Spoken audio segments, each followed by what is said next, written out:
Ongoing yung paghahanda rito sa the Tent City, no, sa Manila Hotel, which will be the venue nga noong proclamation bukas noong Magic 12.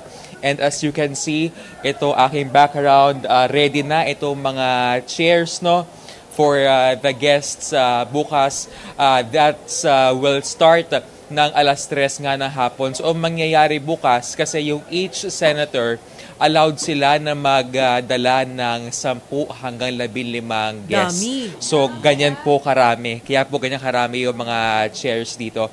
At maliban dyan, ang mangyayari rin bukas ay one by one, of course, yung proclamation.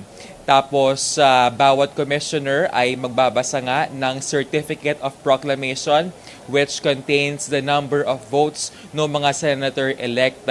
Tapos yun nga, after that, itataas yung kamay ng senador.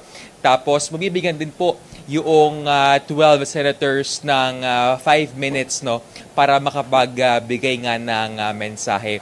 Towards the end of the program, magkakaroon sila ng photo op, yung 12 senador. Dito nga yan bukas sa proclamation na.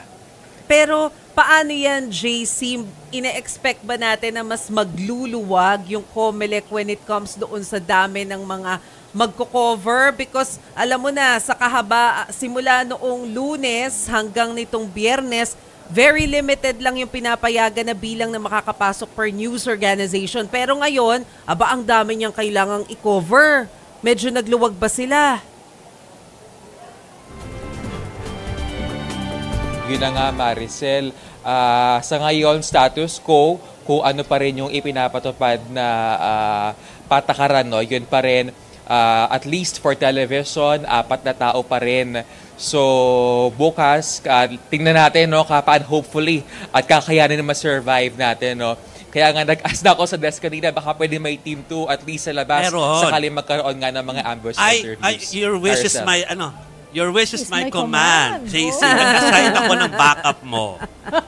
Okay. Ang hirap nun sa dami nung kailangan nilang interviewin. Pero, yes, Sir Jovi, kasi bagitin ko lamang, no, kasi yun nga, ito yung stage mismo. Pag doon sa kaliwa ko, no, meron pa doon na area for ambush interviews. So, yun nga, 12 yun, hindi yun biro. At let's see tomorrow yung mga mangyayari dito. Pero JC, yung mga party list natin, fix na rin ba? Final na rin ba yung schedule? Monday pa rin ba? Yes, Maricel. Monday, yung proclamation ng mga party list groups. Kasi nga, sinasabi ng COMELEC, at least yung Sunday ay para nga maihanda nila itong venue, no? But inaasahan natin na maglalabas nga ng resolution yung National Board of Canvassers as to the number of seats na ilalaan nga para sa mga party list groups. Kasi nagkakaroon nga ng question kung 63 ba or 64 yung seats para sa party list group. So magkakaroon nga ng resolution dyan.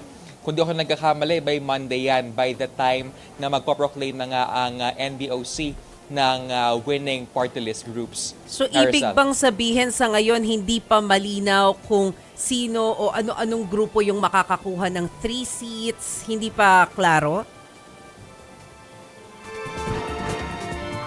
Yes, Maricel. Yung nga yung ating inaabangan pa rin hanggang sa ngayon, no? At ito nga, balikan ko lamang din yung sinasabi ng COMELEC. They gave themselves 85% na self-rating, no, sa kanilang pangasiwa nga dito sa eleksyon. Ang sinasabi ng poll body, from the pre-election, from the voter registration up to the mismong conduct ng election ay naging maayos po yung kanilang mga paghahanda. At yung 15%, they are saying that there is always room for improvement at yung kanilang mga mistakes at yun yung ginamit nilang term, no, ay hopefully daw ay kanilang na hindi na madala pa sa 2028 elections. Kasi nga, after nitong Bilang Pilipino 2025, ang next naman na paghahandaan ng COMELEC is yung BARM at saka yung barangay and SK polls. Maricel. Okay, sabihin ko lang kay JC na huwag siya mag-alala sa labas bukas dahil nag-assign kami ng 3 na nakabackup sa dyan, na tig-aapat sila na senador at pamilya na tututukan. Ayun Ayun naman naman pala. Oo. Okay. Meron So, ka ng okay backup, yan. JC. Marami pong salamat, Sir Jimmy. At pinapakilala ko sa iyo ang anchor mo bukas. Hello, JC! Si Kid.